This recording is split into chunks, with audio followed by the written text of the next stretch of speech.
biasa dipasangkan sesuatu yang akan saya ingat terus, bahwa saya pernah ada di dalam sebuah komunitas kembang tanjung. Yang dikembangkan bukan sekedar silaturahmi, tapi akal pikiran. Yang dikembangkan adalah keinginan untuk merawat bangsa ini dengan keadilan. Jadi saya di sini minoritas, sangat minoritas. Tapi saya ingat bahwa Nabi Muhammad menulis naskah Traktat Madinah yang isinya adalah dalil tentang kesetaraan manusia, yang isinya adalah undangan persahabatan. Jadi sangat kontekstual yang diterangkan tadi oleh teman-teman, bahwa kita masuk dalam upaya untuk merefleksikan gaya berpikir, gaya batin, gaya politik dari Nabi Muhammad.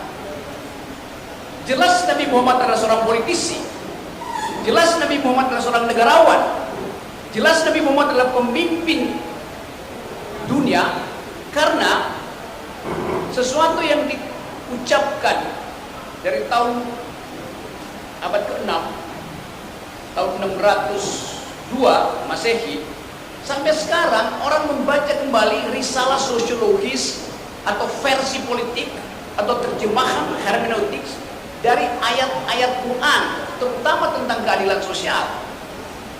Sekarang ada keresahan di dunia ini, desain apa yang memungkinkan manusia hidup berdampingan dalam status keadilan sosial. Ada kapitalisme, gagal. Ada komunisme, berbahaya.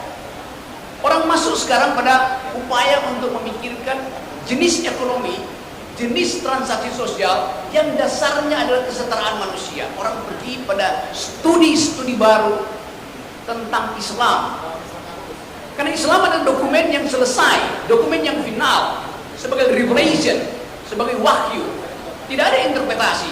Setelah itu, 1 tahun setelah meninggalnya Nabi, naskah itu selesai dan tidak ada interpretasi lain.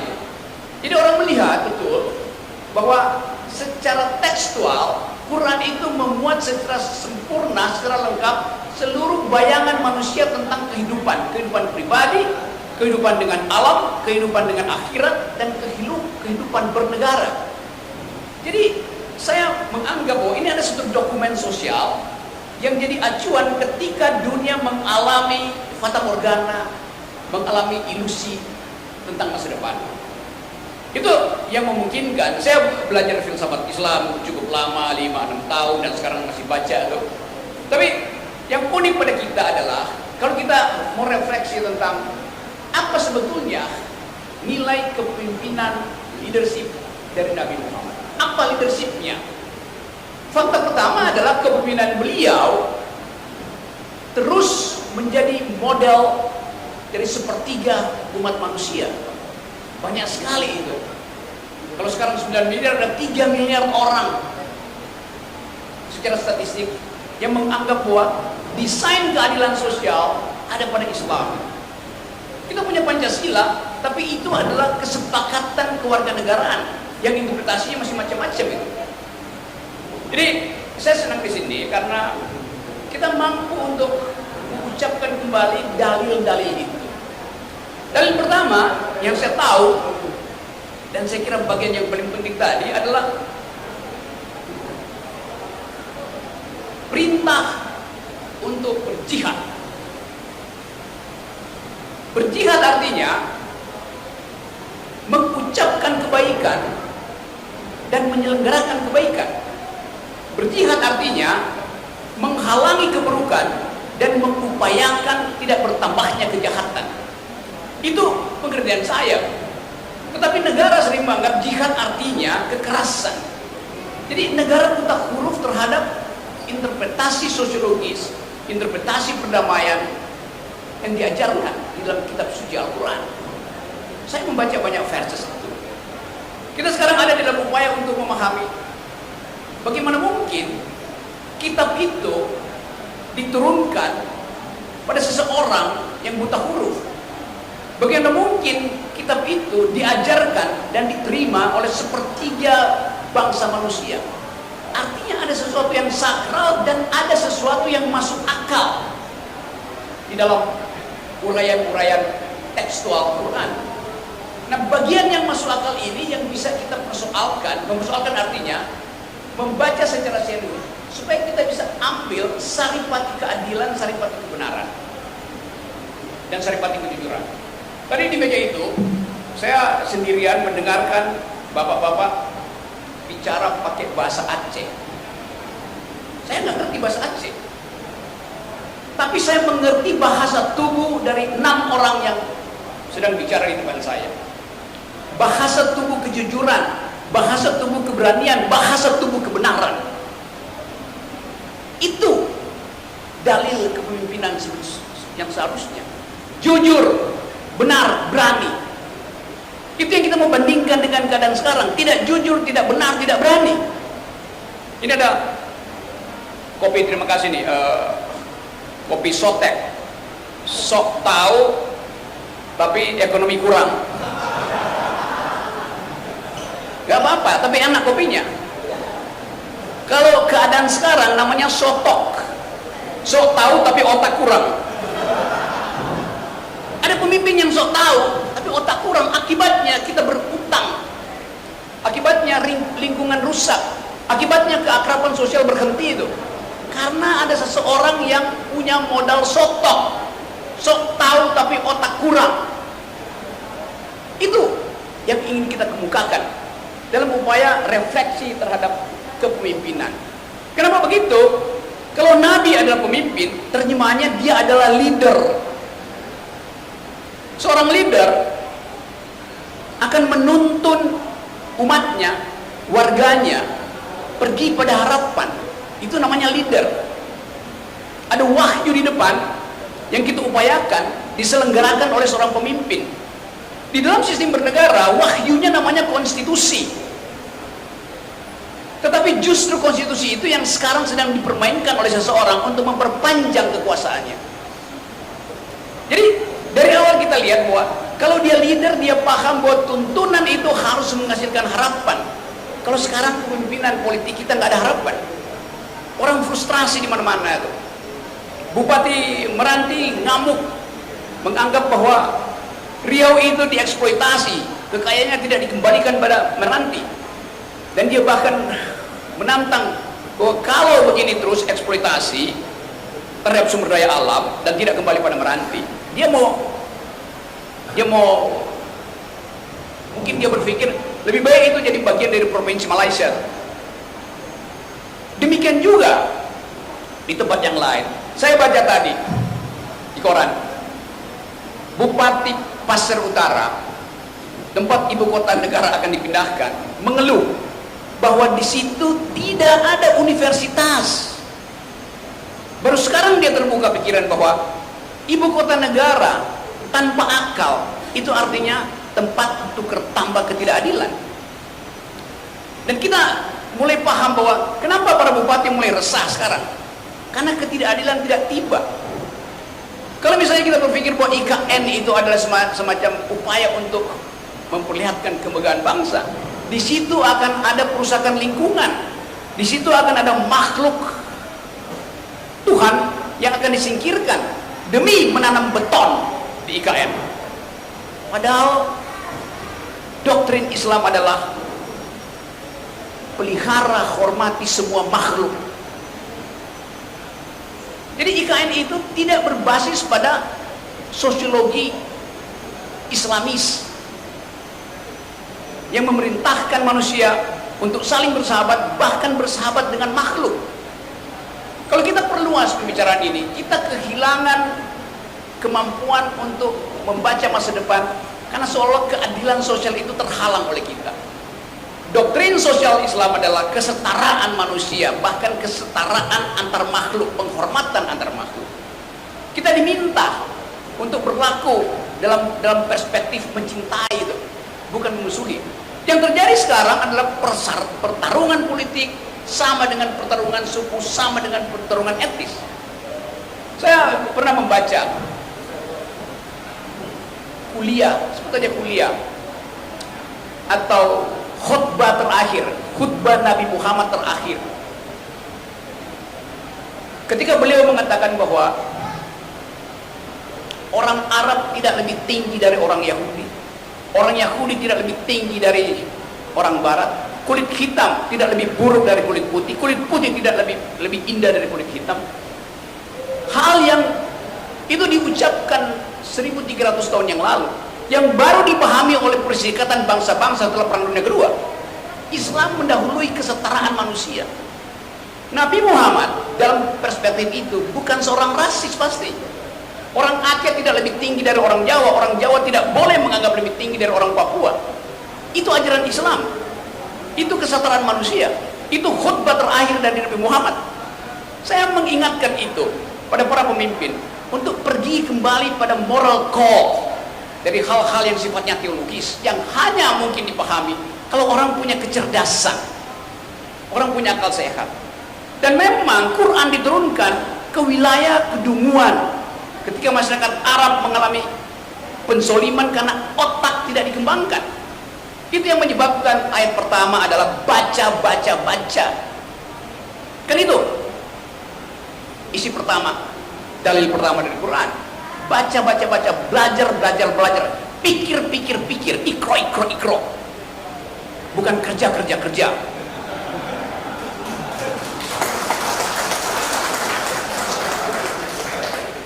Jadi kalau kita memakai paradigma itu, bagian sosiologis, tentu saya tidak bisa bicara bagian akidah, bagian teologis, tapi saya paham sosiologi Islam.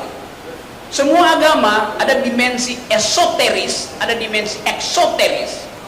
Esoteris itu bagian batin yang hanya mungkin dialami ketika orang ada pada kesusukan individual. Ketika dia kusuk, dia mengalami gejala esoteris, fenomena esoteris, berupaya untuk menyatukan batin dengan alam semesta dan dengan pencipta alam semesta. Bagian yang rahasia dari manusia yang kita sebut iman itu. Tapi ada bagian yang eksoteris, pakai X bukan S. Itu bagian kemasyarakatan, bagian yang bisa kita akses bersama-sama. Jadi nanti orang akan mempersoalkan kenapa Rocky Gerung non muslim bicara di dalam forum Maulid Nabi. Karena mereka tidak paham bahwa agama itu ada bagian esoteris, ada bagian eksoteris, di mana persahabatan manusia itu diikat oleh janji kebenaran, janji keberanian, janji keadilan. Suatu waktu saya berceramah di Universitas Gontor di Jombang, juga dikritik. Padahal saya bicara tentang keadilan sosial. Tapi Anda kasih kritik pada Pak Jokowi, yang jelas kenapa Pak Jokowi tidak memberi keadilan sosial. Apa yang salah? Satu waktu saya berceramah di Ngeruki, pesantren yang dianggap sarang teroris. Saya diundang di situ, dan kita berdebat tentang keadilan sosial. Saya diundang. Ketika itu Ustadz Abu Bakar Basir masih ada di penjara. Adiknya mendampingi saya. Ada 5.000 orang dengerin uraian saya pakai televisi di luar. Lalu polisi datang, Pak Rocky hati-hati, ini sarang teroris. Saya bilang, saya diundang untuk debat pikiran, bukan untuk kekerasan. Iya, tapi ini sarang teroris, dia ulang-ulang. Iya, saya bilang saya tahu, kalau ini sarang teroris, ini juga sarang intel. Logikanya begitu. Di mana ada teroris, pasti ada intelijen di situ. Ini kampung teroris, pasti itu kampung intel. Kan dengan mudah kita tahu itu. Kalau seseorang bisa mengatakan itu sarang teroris, artinya di situ juga ada aktivitas intelijen. Entah untuk mengkonten, entah untuk deradikalisasi, atau untuk memprovokasi. Biasa dalam kehidupan intelijen. Jadi saya balik pada tema ini. Kita ingin melakukan refleksi kepemimpinan. Kalau kita sekedar mengatakan kita mau supaya mengingatkan kembali kemampuan taktis, kemampuan strategis dari Nabi sebagai pemimpin militer, pemimpin politik, pemimpin umat, nggak ada bandingannya. Karena kita tidak melihat satu kemampuan yang setara dengan apa yang dilakukan Nabi Muhammad di masa itu. Kenapa begitu? Karena ada keyakinan di dalam perjuangan, yaitu ingin membebaskan diri dari kedunguan. Dan jihad anti kedunguan itu yang seharusnya kita sosialisasikan di Indonesia. Saya baca kemarin di harian Kompas headline, 68% rakyat Indonesia kekurangan gizi. 68% itu artinya 182 juta orang Indonesia kekurangan gizi. Itu tidak main-main. Dengan kata lain, seluruh kampanye presiden yang mengiming-imingi generasi muda bahwa kalian akan jadi bonus demografi di tahun 2030 yang tinggal 7 tahun lagi. Bagaimana mungkin bonus demografi itu dicapai kalau anak muda hari ini kekurangan gizi? Itu fakta sosiologinya. Jumlah balita yang stunting di Indonesia prevalensinya 24%. Artinya satu dari bayi yang lahir hari ini mengalami, satu dari 4 bayi yang lahir hari ini, ada dokter di sini, mengalami kekurangan gizi, stunting. Artinya otaknya nggak akan berkembang 10 tahun ke depan. Faktanya begitu. Apalagi faktanya di Asia, Indonesia itu adalah negara paling dungu dari 30 negara di Asia. Nomor 2 dari bawah dungunya. IQ-nya cuma 70%. Lalu orang marah, kok Pak Rocky bilang begini? Statistik dunia mengatakan Indonesia itu negara dungu. Ya tentu masyarakat Aceh menyumbangkan IQ supaya terangkat IQ nasional. Tapi orang akan tanya, di mana, di era siapa ada kemiskinan, ada disparitas, ada stunting, ada kedunguan? Ya di era Presiden Jokowi, itu faktanya. Kita nggak ngarang-ngarang. Sementara Pak Jokowi masih merasa bahwa IKN itu harus dilanjutkan. Sesuatu yang bertentangan dengan harkat keadilan sosial. Di dalam keadaan ada 182 juta orang kekurangan gizi, Presiden Jokowi mau bikin ibu kota negara untuk memamerkan bahwa nanti akan ada mobil terbang di situ sebagai fasilitas publik. Siapa yang akan pakai mobil terbang itu? 2-3 orang. Sementara Bupati Pasar Utara mengatakan, kami tidak punya universitas, tidak punya tempat berpikir. Artinya begitu IKN selesai, tidak ada satupun tenaga ahli yang berasal dari kabupaten itu. Semua akan di outsource. Jadi ini satu kesempatan kita untuk menilai jenis kepemimpinan apa yang kita butuhkan bagi Indonesia yang sedang mengalami kekacauan ekonomi, politik, dan seterusnya. Saya balik pada situasi hari ini. Dalam keadaan kita mencoba memahami jalan pikiran Quran tentang keadilan sosial, seluruh dunia sekarang menganggap bahwa teori ekonomi tentang pertumbuhan, growth, menyebabkan ketimpangan paling tinggi sepanjang sejarah. Jadi sistem eksploitasi kapitalisme menyebabkan ketimpangan, dan ketimpangan itu ada potensi kerusuhan etnis di Indonesia terutama. Kita balik pada dalil ekonomi Islam. Di dalam kekayaan seseorang ada hak orang lain. Keluarkan hak itu karena itu bukan milikmu. Dalam bentuk zakat, mal, segala macam. Jadi ada perintah sosial di dalam ayat itu. Kita bandingkan dengan keadaan sekarang. 3 orang terkaya di Indonesia menguasai 50% kekayaan penduduk Indonesia. Kalau kita tagih jenis zakatnya itu, orang bilang Anda mau menegakkan syariah. Bukan, itu parameter. Zakat adalah parameter ada tidaknya keadilan, bukan soal syariah. Tapi kemasukakalan dari keadilan sosial diukurkan langsung pada dalil yang diucapkan bahwa di dalam kekayaanmu ada hak orang miskin. Baru tahun 1700 John Locke mengucapkan itu. Jauh sebelum itu. Tapi justru dengan isu kepemimpinan baru itu, yang tadi secara sengaja tidak sengaja disebutkan Anies, memang itu kepemimpinan baru. Kenapa mesti dihalangi? Kalau Anies diajukan sebagai dalil kepemimpinan baru dan kekuasaan khawatir, ajukan orang yang setara Anies di dalam moral, di dalam kemampuan unik dari manusia untuk memakai otak. bukan memakai amplop. Itu intinya tuh. Karena itu kita ingin calon-calon pemimpin kita mampu berdebat dengan kekuatan argumen, bukan dengan memanfaatkan sentimen. Itu namanya intelektualitas. Bukan dengan mengatakan siapa calon pemimpin, dia yang berambut putih dan berwajah kerut. Bukan apa yang tumbuh di kepalanya, tapi apa yang ada di dalam kepalanya. Itu intelektualitas tuh.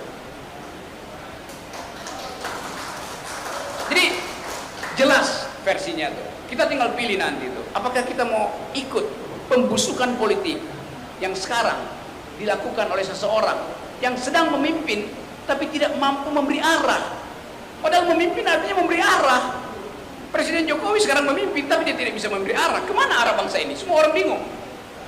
Tiba-tiba ke Cina, lalu tiba-tiba ke Prabowo, tiba-tiba ke Ganjar, tiba-tiba ke Airlangga tuh. Apa masalahnya? Bermain-main dengan stigma itu. Yang paling berbahaya adalah menerapkan ciri-ciri fisik pada pemimpin. Harus berkerut mukanya dan harus rambutnya putih. Monyet yang ubanan pun bisa masuk kategori itu. Jadi sekali lagi, seorang pemimpin dia harus paham tentang arah masa depan. Itu yang ditunggu oleh generasi milenial. Yang terakhir adalah kita memasuki keadaan yang penuh dengan turbulensi. Ini ada ahli pesawat terbang, ahli mesin. Di dalam keadaan turbulensi, satu-satunya cara menyelamatkan diri adalah fasten your seat belt. Tetapi itu artinya kita bersiap untuk crash landing. Keahlian pilot adalah meyakinkan penumpang bahwa pesawat ini akan crash landing, tetapi tetap tidak akan ada bahaya. Hanya pilot yang punya otak yang mampu untuk membuat pesawat itu kendati guncang tapi tidak akan ada korban. Sekali lagi kita pastikan bahwa ini perkumpulan pikiran, dan saya senang bahwa masyarakat Aceh tetap mampu untuk membedakan antara sentimen rasistis dan keinginan untuk membentuk satu komunitas. Karena nanti orang akan tanya, kenapa Rocky Gerung ada di situ? Justru karena Aceh paham tentang kemajemukan. Kenapa Rocky Gerung diundang ke situ? Justru karena Aceh paham tentang perdebatan berbasis argumen. Jadi semua kapasitas yang ingin kita wariskan pada generasi baru sudah dimulai dari sebuah kampung yang bernama Kampung Tanjung. Kembang Tanjung artinya kembangkan pikiran. Tanjung artinya tempat anak berjuang.